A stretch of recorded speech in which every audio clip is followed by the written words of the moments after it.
ശ്രീമന്നാരായണീയം ദശകം 8 നൈമിത്തിക പ്രളയവും നാഭികമലത്തിൽ നിന്ന് ബ്രഹ്മാവിന്റെ ആവിർഭാവവും. ശ്ലോകം 3. ഗജാനന പത്മാർക്കം ഗജാനനമഹർനിശം അനേകദം തം ഭക്താനാം ഏകദന്തമുപാസ്മഹേ. സരസ്വതി നമസ്തുഭ്യം വരദേ ജ്ഞാനരൂപിണി വിദ്യാരംഭം കരിഷ്യാമി സിദ്ധിർഭവതു മേ സദാ. ഗുരുർബ്രഹ്മ ഗുരുർവിഷ്ണുർഗുരുർദേവോ മഹേശ്വര ഗുരുഃ സാക്ഷാത് പരം ബ്രഹ്മ തസ്മൈ ശ്രീ ഗുരവേ നമഃ. ഓം നമോ ഭഗവതേ വസുദേവായ. അസ്മാദൃശാം പുനരഹർമുഖ കൃത്യതുല്യാം സൃഷ്ടിം കരോത്യനുദിനം സഭവത് പ്രസാദാത്. പ്രാഗ്ബ്രാഹ്മകൽപ്പജനുഷാം ച പരായുഷാം തു സുപ്ത പ്രബോധന സമാസ്തി തദാപി സൃഷ്ടി. കഴിഞ്ഞ ശ്ലോകത്തില് നമ്മൾ കണ്ടു, ബ്രഹ്മാവ് 1000 ചതുർയുഗകാലമാകുന്ന പകൽ സമയങ്ങളും, അതായത് പകലുകളും, അത്രയും രാത്രികാലങ്ങളും 1000 ചതുർയുഗകാലമാകുന്ന രാത്രികാലങ്ങളും പല പ്രാവശ്യം നയിച്ചു. അതിനുശേഷം താൻ സൃഷ്ടിച്ച ലോകത്തോടുകൂടി ഭഗവാനിലേക്ക് ലയിച്ച് ആ പ്രളയം വന്ന സമയത്ത് ഉറങ്ങുന്നു. ഇവിടെ നൈമിത്തിക പ്രളയം എന്ന് പറഞ്ഞാൽ ബ്രഹ്മാവിന്റെ രാത്രിയായിട്ടാണ് പറയുന്നത്, കൽപ്പത്തിന് ബ്രഹ്മാവിന്റെ പകലായിട്ട്.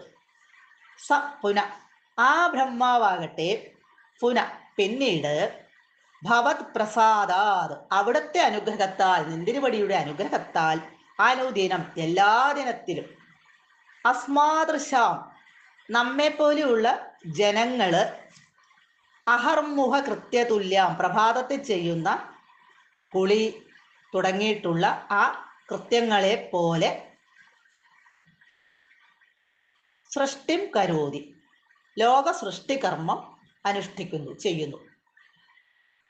ബ്രഹ്മാവ് ഭഗവാന്റെ അനുഗ്രഹത്താൽ പിന്നീട് ഓരോ ദിവസവും നമ്മളെല്ലാം ഉണർന്ന് കാലത്തെ ഓരോ കാര്യങ്ങള്, പ്രഭാത കർമ്മങ്ങളെല്ലാം ചെയ്ത് ഓരോ ജോലികളിൽ ഏർപ്പെടുന്നത് പോലെ തന്നെ എല്ലാ ദിവസവും ഒരേപോലെ തന്നെ പോവുകയാണ്. അത് തന്നെ ഇവിടെ ബ്രഹ്മാവ് എല്ലാ ദിവസവും ഇവിടെ സൃഷ്ടികർമ്മങ്ങൾ ചെയ്യുന്നു.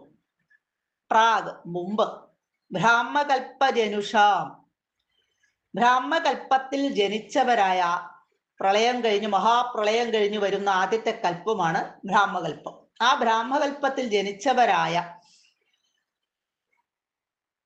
പരായുഷാം തു ചിരഞ്ജീവികൾക്കും, ചിരഞ്ജീവികൾ എന്ന് പറഞ്ഞാൽ അവർക്ക് മരണമില്ല, അങ്ങനെയുള്ള ചിരഞ്ജീവികൾക്കും നൈമിത്തിക പ്രളയത്തില് ആ സമയത്ത് ബ്രഹ്മാവിലേക്ക് അവർ ലയിക്കുന്നു. എങ്കിലും എല്ലാം ലയിക്കുന്ന കൂട്ടത്തിൽ അവരും ലയിക്കുന്നുണ്ട്. എങ്കിലും ആ ചിരഞ്ജീവികൾക്കും തഥാ അഭി ആ കൽപ്പത്തിന്റെ ആരംഭത്തിൽ, അതായത് ബ്രഹ്മാവിന്റെ പകൽ സമയം ഉണ്ടാകുമ്പോൾ,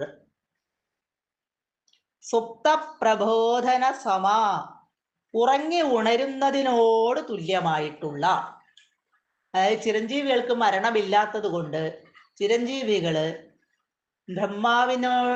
ബ്രഹ്മാവിന്റെ എല്ലാ സൃഷ്ടികളെയും ലോകത്തെ മുഴുവനും ഭഗവാനിലേക്ക് ലയിപ്പിച്ച് ആ ഉറങ്ങുന്ന ആ രാത്രി സമയത്ത് ചിരഞ്ജീവികളായിട്ടുള്ളവരും ഉറങ്ങുകയാണ്.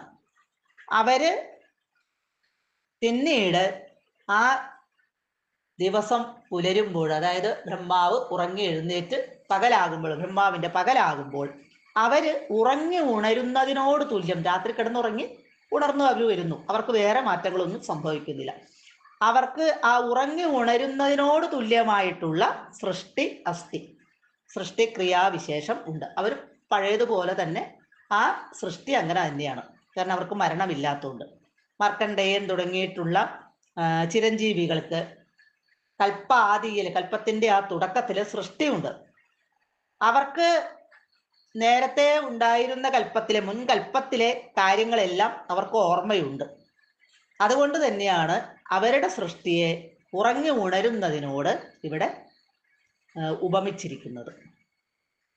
സർവത്ര ഗോവിന്ദ നാമ സങ്കീർത്തനം ഗോവിന്ദ ഗോവിന്ദ.